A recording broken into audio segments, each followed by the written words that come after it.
The great chamber of the Galactic Concord had witnessed 10,000 votes across 60,000 years of cosmic history. But none had been as swift as the one that sealed humanity's fate. 12 elder species sat in judgment that day, their representatives arranged in a perfect circle beneath a ceiling that displayed the spinning galaxies they claimed to protect. Hi. Chancellor Morvith of the Valus spoke first, his crystalline form catching the light of 100 holographic stars as he raised his appendage to call for silence. The humans have reached beyond their world, he announced, and his voice carried the weight of a species that had ruled the stars for 1,000,000 years. They have built vessels and touched their moon, and now they look outward with hungry eyes.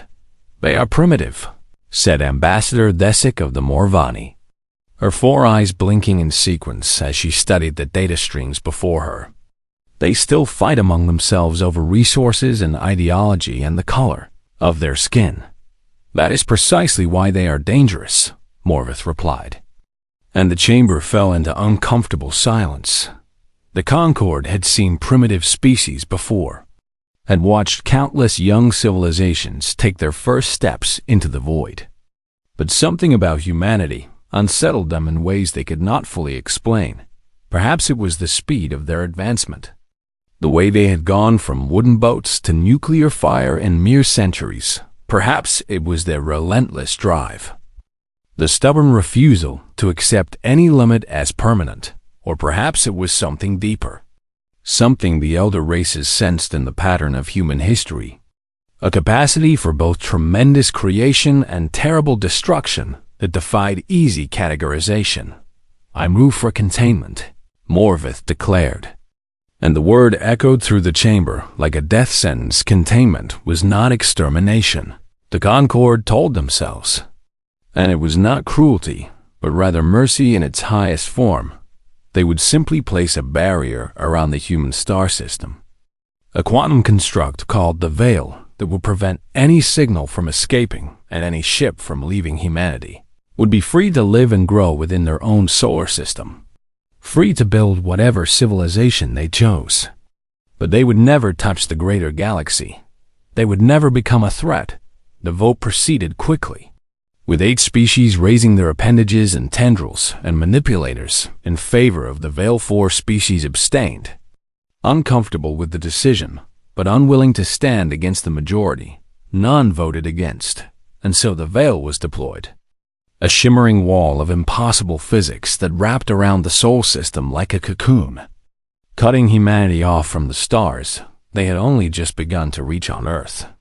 Astronomers noticed when their radio telescopes went silent, when the distant signals they had been searching for simply stopped, when every probe sent beyond the orbit of Pluto vanished without a trace. They did not understand what had happened, could not comprehend that the universe had decided to lock them away like dangerous children. But they learned. Decades passed, and then centuries, and humanity raged against their invisible cage. They sent ship after ship into the Veil, and every ship was destroyed, torn apart at the molecular level by forces they could not understand. They screamed into the void with every transmission technology they could devise, and the void gave them only silence in return. They wept and they cursed and they demanded answers that never came. And slowly, inevitably, they changed. The Galactic Concord watched for the first few decades, monitoring the cage they had built, but eventually they lost interest. Humanity was contained, and that was all that mattered. The elder races turned their attention to other matters, to trade disputes and territorial negotiations, and the slow dance of civilizations that had learned to coexist across the millennia. They forgot about the small blue world behind the Veil, forgot about the short-lived mammals who had dared to dream of stars. 300 years passed in the blink of a cosmic eye, and then the Veil went dark, not collapsed, not faded but unmade, as if it had never existed at all. The Velita scientists who had designed the barrier declared this impossible, insisted that their equations were perfect and their construction eternal, but the Veil was gone, and in its place was something far more terrifying. Silence. Every probe sent to investigate the Sol system vanished the moment it crossed where the barrier had been. Every scout ship stopped transmitting the instant it entered human space. No debris was ever found.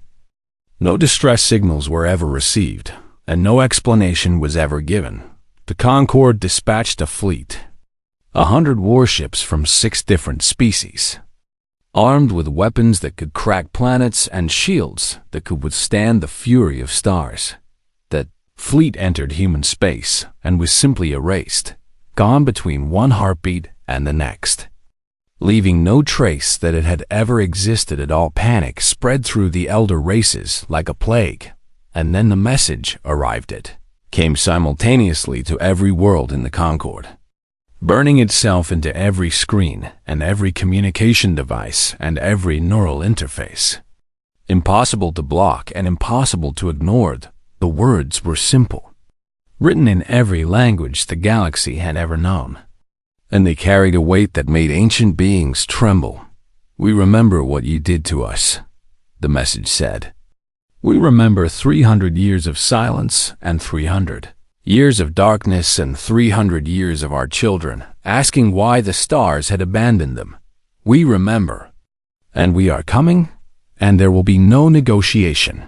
High Chancellor Varaketh, who had inherited the position from his predecessor, who had inherited it from the one who had voted for the veil, dismissed the message as a hoax. The humans were primitives, he insisted to his advisors. Whatever they have become, they cannot threaten the Concorde. He was still repeating this reassurance when his aides burst into his chamber with terror in their eyes. "High Chancellor," they gasped. "Ships have appeared above the capital world, and they are not responding to any hails." Varaketh rushed to the observation deck and looked up at the sky, and what he saw there broke something inside him. The human fleet hung in the darkness like a wound in reality. Ships of impossible geometries that hurt to perceive, wrapped in shadows that seemed to devour light itself. They made no demands and issued no warnings and answered no calls. They simply waited, patient and silent and terrible, while the world below began to understand that everything was about to change. Containment had failed, humanity had returned, and they had not come to talk. Commander Lyra Chun stood on the bridge of the absolute silence and watched the alien world turning slowly beneath her. Fleet, her face showed nothing. No anger and no satisfaction, and no hint of the storm that had once raged inside her. Ancestors, 300 years had taught humanity many things, but the most important lesson was this: emotions were a luxury they could no longer afford. Behind her, the bridge crew moved with perfect coordination, their minds linked through networks of light and quantum entanglement, their bodies modified far beyond what their ancestors would have recognized as human.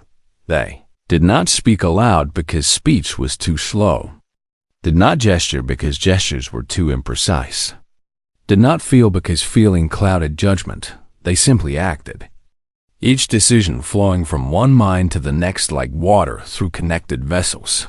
"The Concorde is attempting to communicate," reported Lieutenant Commander Wei, his thoughts appearing directly in Chen's consciousness. "They are offering terms for negotiation." "There will be no negotiation," Chen replied, and her words carried the weight of 3 centuries of collective memory. "We made that clear in our message." She remembered, as all humans now remembered. The day the stars went dark, it had happened before her birth, before her parents' birth, before the births of countless generations. But the memory lived inside her as fresh and painful as if she had experienced it herself.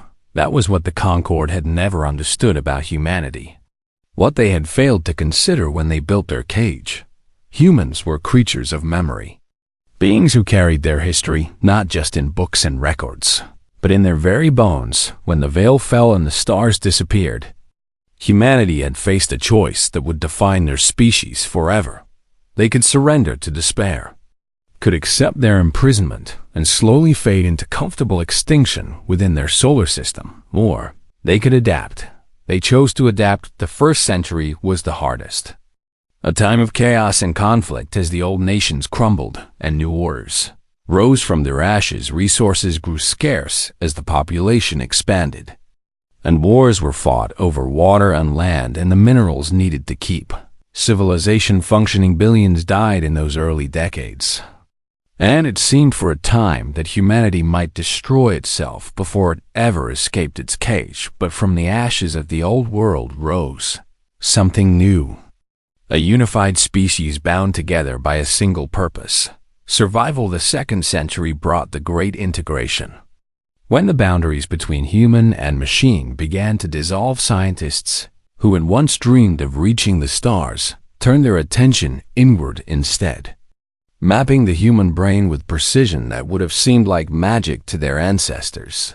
They learned to upload consciousness, to share memories between minds, to think in ways that transcended the limits of individual biology. They merged with their artificial intelligences, not as masters and servants, but as partners in a dance of cognition that neither could perform alone.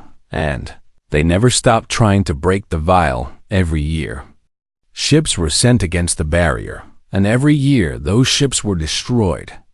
But each failure taught them something new.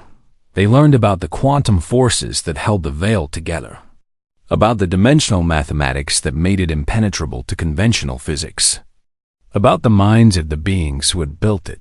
They studied their prison with a patience born of desperation. And slowly, impossibly, they began to understand. The third century brought the breakthrough. Though calling it a breakthrough seemed inadequate for an achievement that rewrote the laws of reality itself, a scientist named Yuki Tanaka, the great-grandmother of the woman who would one day stand before the Galactic Council, discovered that the universe was far stranger than anyone had imagined. Space and time were not fixed constants, but flowing variables, subject to manipulation by minds that had evolved beyond the limits of flesh. The veil was not a wall, but a suggestion, a construct that existed only because the Concord believed in its power, and belief, Tanaka realized, could be broken. It took another 50 years to translate that understanding into action. 50 years of experimentation and failure and triumph. 50 years of transforming humanity into something that could challenge the very fabric of existence. They built ships that did not move through space, but convinced space to move around them. They created weapons that did not destroy matter, but erased the information that defined it. They developed minds that could process the mathematics of reality in real time, bending the rules of the universe as easily as their ancestors had bent metal. And when they were ready, they did not merely break the veil, they unmade it, reaching back through the quantum substrate of existence and removing the very concept of the barrier from reality. The Concord's greatest achievement, their eternal prison, simply ceased to have ever been. Admiral Marcus Webb addressed the fleet from the command sphere of the absolute silence, his consciousness touching every human mind in the Armada. He was old by the standards of their ancestors, nearly 400 years old, one of the few who had been born before the integration and remembered what humanity had been. His body had been rebuilt a dozen times, his mind copied and restored and enhanced beyond recognition. But something of that original man remained, a core of memory that connected him to the world that had been stolen.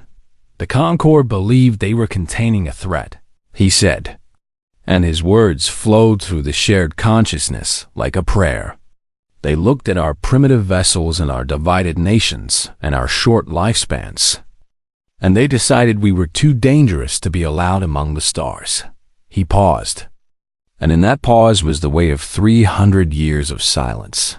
They were right to fear us, but they were wrong about the reason, for they feared what we were, and they should have feared what we would become. The fleet began its descent toward the alien world, moving in perfect coordination, a dance of destruction choreographed by minds that thought faster than light. We are no longer the species they imprisoned. Webb continued. We are not the curious children who looked up at the stars with wonder in our eyes. We are what they made us, We are what their fear created. And we have come to show them what 300 years of darkness has taught us about the true nature of power. Commander Chan watched as the first human soldiers materialized on the planet's surface, their forms flickering between states of existence like ghosts made of shadow and starlight. The aliens below began to scream, their minds unable to comprehend what they were witnessing, their weapons passing harmlessly through bodies that existed only when they chose to exist. The erasure had begun, and humanity, finally free from its cage, would ensure that no one would ever try to cage them again. The Veilith had been the architects of the Veil, the loudest voices in the chamber when the vote was called, the ones who had convinced the other species that humanity was too dangerous to be trusted with the stars. Their civilization had stood for more than 1,000,000 years, their crystalline cities rising from the purple plains of their homeworld like monuments to eternal power. They had seen empires rise and fall across 1,000 galaxies, had watched young species crawl from their birth worlds only to crumble into dust, and through it all they had endured. Confident in their superiority, that confidence died on the day the human fleet appeared in their sky. The Veilith did not understand what was happening at first, could not comprehend the nature of the force that had come for them. Their weapons fired and passed through the human ships as if those vessels existed in a different reality, which in a very real sense they did. Their shields activated and were simply ignored, the protective fields registering no threat from beings that had learned to exist between the gaps in physics. Their leaders broadcast surrender on every frequency, but no response came, no acknowledgement that their words had been received. And then the erasure began. It started at the edges of their civilization, the distant colonies and outposts that dotted the sectors they had claimed over the millennia. Reports came in of settlements simply vanishing, not destroyed, but gone as if they had never existed at all. Buildings remained standing, and plants continued growing, and water still flowed through empty streets. But the Veilith who had lived there were nowhere to be found. More than that, the evidence of their existence had vanished too. No personal belongings, and no records, and no genetic traces. Nothing to suggest that anyone had ever called those places home. The effect spread inward like a wave, consuming world after world, system after system, each erasure more complete than the last on the Veilith homeworld. A scientist named Kethver worked desperately to understand what was happening, running simulation after simulation as his colleagues vanished around him one by one. "They are not killing us," he recorded in a message he hoped might somehow survive. "They are unmaking us, reaching into the very fabric of reality and removing the information that defines our existence. We are not dying," he continued, his crystalline voice trembling with a terror no Veilith had felt in 1,000,000 years. "We are being erased from the history of the universe, deleted from the quantum substrate that underlies all matter and energy. Soon there will be nothing left to prove we ever existed at all." The message was never found because Kethver was never born, because his parents had never met, because his species had never evolved within a single day. The Veilith ceased to be. Their homeworld remained, a beautiful sphere of purple and blue and gold, orbiting its star in peaceful silence as if waiting for inhabitants that would never come. Their cities remained, empty monuments to a civilization that the universe had forgotten, their crystalline spires catching the light of suns that no longer knew their names. But the Veilith themselves were gone, not just dead but unmade, their entire history erased from the cosmic record. The other species of the Concord watched in horror as the erasure was completed, their sensors showing them a world that had been home to trillions of beings now standing utterly empty. "What have they done?" whispered Ambassador Thesic of the Morvani, her voice barely audible even in the silent chamber of the council. High Chancellor Varaketh tried to answer, tried to explain what the reports were telling them. but he found that he could not quite remember what they were discussing. There had been a species. He was certain of it, a species that had built the veil and called for humanity's containment. But the name would not come to his lips no matter how hard he tried to recall it. He began, then stopped, his face twisting in confusion. The architects of the veil, the ones who asked Desic, and when he looked at her, he saw the same confusion in her eyes. The same terrible dawning awareness that something fundamental had been taken from their memories. The junior members of the council looked at them with puzzlement, unable to understand why the senior leaders seemed so distressed. "High Chancellor," one of them asked, "why do we have an empty seat on the council? Has there always been an empty seat?" Varakith stared at the crystalline throne that sat vacant at the head of the great table. A throne that had clearly been designed for a species he could no longer name or even imagine. The erasure was spreading, not content with removing the species from physical reality. Humanity was reaching into the minds of those who remained and plucking out the very memories of their victims soon. There would be no one left who remembered that the Veilith had ever existed. No records or artifacts or stories to prove they had. Once ruled the stars, it would be as if they had never been, and then humanity turned its attention to the next of the 8 species who had voted for the Veil. The Mortith were warriors, proud and fierce. With a military tradition stretching back 500,000 years, they had conquered dozens of worlds in their youth and had learned wisdom in their age, channeling their aggressive instincts into the protection of the Concord rather than its domination. When the human fleet appeared above their homeworld, they did not cower or beg or try to negotiate. They fought, their ships launched in wave after wave.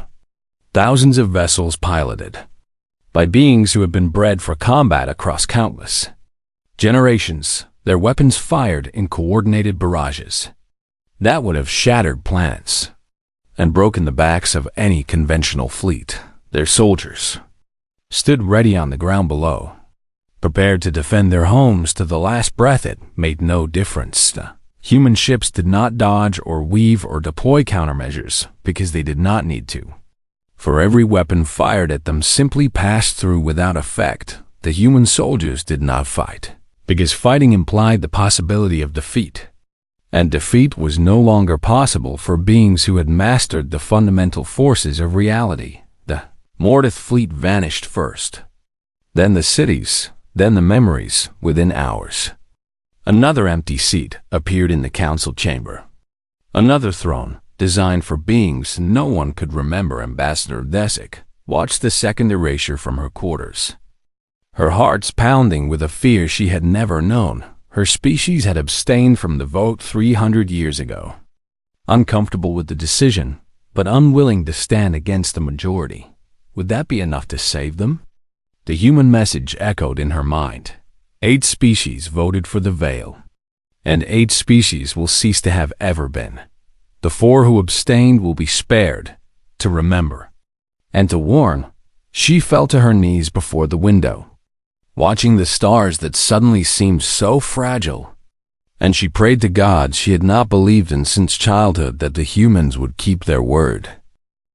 The great chamber of the Concord had never felt so empty, so haunted by the ghosts of those who had been erased from existence itself. 7 species remained of the 8 who had voted for humanity's imprisonment, and 5 empty thrones stood as terrible monuments to the price of that ancient decision. High Chancellor Varakith gripped the edges of his podium with all 4 of his trembling arms, struggling to maintain the composure expected of his position as terror clawed at his mind.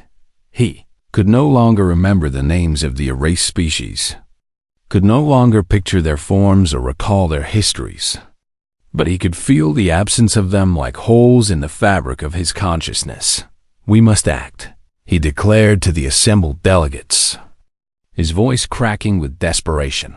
"We cannot simply wait here while humanity picks us off one by one." "Act how?" demanded General Tethmer of the Vorn hegemony, his scarred face twisted with frustration. We have tried every weapon in our arsenals, and none of them function against the human ships. We have deployed fleets and armies and planet-killing ordnance," he continued, each word dripping with the bitterness of defeat. "Our weapons pass through their vessels as if those ships exist in another dimension. And perhaps they do. Then we negotiate," urged Delegate Oren of the Cathari, his voice soft but insistent. "We offer reparations, territory, anything they demand." "They said there would be no negotiation," whispered another delegate. "They made that very clear in their message." "Then what do you suggest?" Oren asked. "That we simply wait here and vanish one by one until there is no one left to remember that the Concord ever existed." The chamber fell into silence, each species contemplating the impossible choice before them: fight and be erased, or surrender and hope for mercy that might never come. Akith was about to speak again when the ancient doors of the chamber simply ceased to exist. Dissolving into nothingness without sound or warning, every delegate turned to face the entrance, their various appendages reaching for weapons that they knew would be useless. Their hearts or hearts equivalents pounding with primal fear, single figure walked through the opening, and the reality around her seemed to bend and twist like light around a black hole. She appeared human enough at first glance. A woman of medium height with dark hair pulled back from a calm and unremarkable face, dressed in a simple uniform of black and silver. But there was something wrong with the way she moved, something that made the mind rebel against the sight of her, as if she existed in too many places at once, and the eye could not quite decide which version was real. "I am emissary Yuki Tanaka," she announced, and her voice carried perfectly to every corner of the chamber, despite speaking at a normal volume. "I am here to offer you something you never offered us." Varekith found his voice, though it emerged as little more than a whisper. "What do you want from us?" "What?" The emissary tilted her head slightly, considering the question. "We want nothing you can give, High Chancellor. For we have evolved beyond the need for territory or resources or any of the things your Concord once believed worth protecting." "Then why are you here?" asked Oren, stepping forward despite the fear that made his limbs tremble. Tanaka studied him for a long moment, and Oren had the disturbing sensation that she was examining not just his physical form, but the quantum pattern of information that defined his existence. "I am here because my species, despite everything that was done to us, has retained some small fragment of the mercy we once possessed," she said. "We could simply erase all of you without warning, without explanation, without giving you any chance to understand why you are being unmade. But that would make us no better than you were when you voted to cage us." She began to walk slowly around the chamber, passing by each delegate's position, and every being she approached felt a cold certainty that their existence hung by the thinnest of threads. 8 species voted to seal our children behind the veil," she continued. 8 species decided that humanity was too dangerous to be allowed among the stars, that we should be locked away forever to live and die and never know why the universe had abandoned us. Of those 8 species, 5 have already been erased, and you 7 are all that remain of the guilty. Varekith felt a chill run through his body as he realized that she had said 7. That somehow during the conversation another species had vanished, and he had not even noticed. He looked around the chamber and saw 6 empty thrones now. 6 monuments to civilizations that had been deleted from reality. 6 holes in his memory where knowledge had once lived. "I offer you a choice," Tanaka said, stopping at the center of the chamber and turning to face them all. "You may designate one species among the guilty to be spared." Conditionally, hope flared in the hearts of every remaining delegate, a desperate grasping at any possibility of survival. "This chosen species will serve as witnesses," she continued.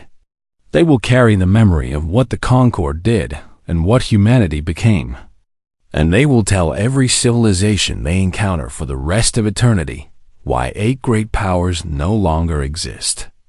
They will be living reminders of the price of attempting to cage what you fear. And if we refuse to choose?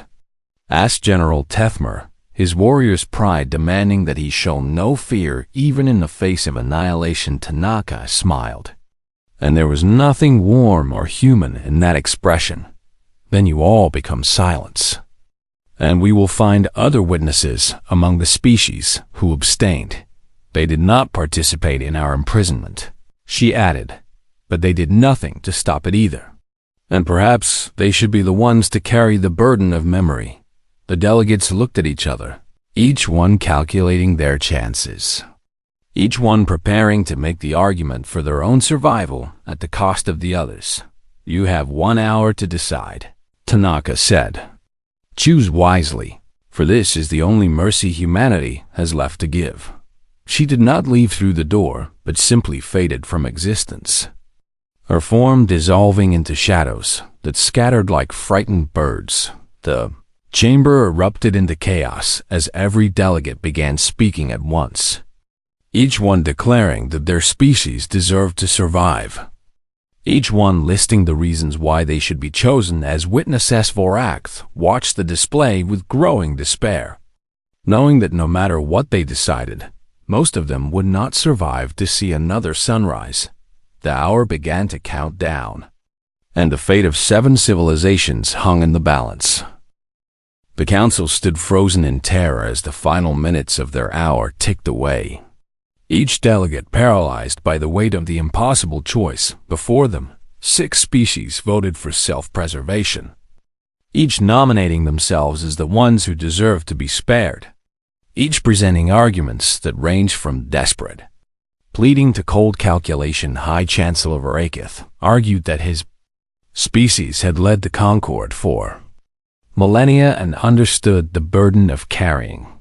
History General Tethmer insisted that warriors made the best witnesses because they would ensure the warning was heeded. Others spoke of their cultural achievements, their diplomatic skills, their ability to spread across the galaxy and reach every civilization with the message of humanity's terrible justice.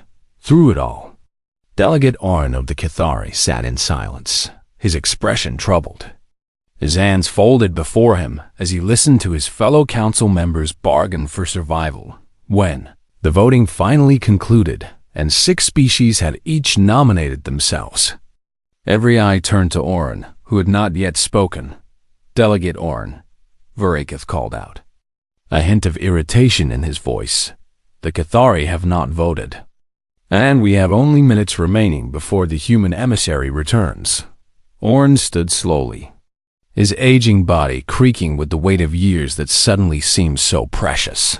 No, he said, and a single word fell into the chamber like a stone into still water. No? Varakith repeated, confusion replacing irritation. What do you mean, no? I will not vote for my species to be spared at the cost of others, Orm replied, his voice steady despite the fear that made his heart race. We did this, all of us. Every species in this chamber shares the guilt of what was done to humanity 300 years ago. We imprisoned children because we feared what they might become. He continued, walking slowly toward the center of the chamber. We told ourselves it was mercy. Told ourselves we were protecting the galaxy from a dangerous primitive species. But it was cowardice, pure and simple. We were afraid of potential. Afraid of a young species that reminded us too much of our own violent histories. And so we locked them away in darkness to make ourselves feel safe. Murmurs of protest rose from the other delegates, but Orm pressed on, his voice growing stronger with each word. I will not beg for my people's survival at the cost of others who are equally guilty. He declared, if we are to be unmade, then let it be so. But let the record show that at least one of us admitted the truth. The chamber fell into stunned silence as the weight of his words settled over them, and then Emissary Tanaka reappeared, materializing in the center of the chamber as if she had been there all along, simply choosing now to make herself visible. The Cathari abstained from the original vote, she observed. her dark eyes fixed on Oren with an intensity that made him feel as if his very soul was being examined. "Your species did not vote to imprison us." "I know," Oren replied, meeting her gaze without flinching, "but we did nothing to stop it either." And silence in the face of injustice is its own form of guilt. We could have objected, could have demanded more debate, could have refused to accept the construction of the veil until proper consideration was given to the rights of your species. We did none of those things. We watched as the vote passed and did nothing. And for 300 years, we enjoyed the peace of the galaxy, while your people suffered in their cage. That makes us complicit, even if we did not cast the deciding vote. Tanaka studied him for a long moment, and something changed in her expression. Something that might almost have been respect. "Admiral Webb predicted that one of you might show integrity," she said finally. "He remembered what our species used to value, before the darkness taught us that values were luxuries we could not afford." She touched the device at her wrist, and when she spoke again, her voice carried to every corner of the chamber. "New terms," she announced. "The Cathari will be witnesses, not as a reward for your courage, but as a burden. You will remember everything that happened here today," she continued, her eyes never leaving Oren's face. "You will carry the memory of the species who were erased, even as those memories fade from every other mind in the galaxy. You will spend the rest of eternity telling every civilization you encounter what the Concord did and what humanity became in response. And you will ensure that no civilization ever again decides to cage what they fear, simply because they lack the courage to face it." Oren bowed his head in acceptance, understanding that he had just condemned his people to an eternity of grief and witness. "As for the rest," Tanaka said, turning to face the remaining delegates one by one. 6 ancient species ceased to exist. The chamber did not empty so much as it shrank, contracting around the Cathari delegate and the 4 representatives of the species who had originally abstained, becoming smaller, as if it had only ever been built to hold 5 thrones. Oren fell to his knees as memories flooded into his mind. Memories of peoples and worlds and histories that no one else in the galaxy would ever know had existed. He remembered the Valith and their crystalline cities, the Mortith and their warrior traditions, the names and faces and cultures of 6 civilizations that had been deleted from the cosmic record. He remembered everything, and the weight of that knowledge crushed him like a physical force. "Why?" he gasped through tears he could not control. "Why show us this much mercy when we showed you none?" Emissary Tanaka paused at the threshold of the dissolving door, and for just a moment, something almost human flickered in her eyes. "Because we remember what we were before the veil," she said softly. "We remember being curious and hopeful and merciful. Remember looking up at the stars with wonder instead of anger. We cannot be those things anymore," she continued. 300 years of darkness burned them out of us, leaving only cold fury and the terrible patience of beings who have learned that the universe will not protect them. But we can honor the memory of what we were by leaving someone to hope that someday, some species might be better than we were forced to become."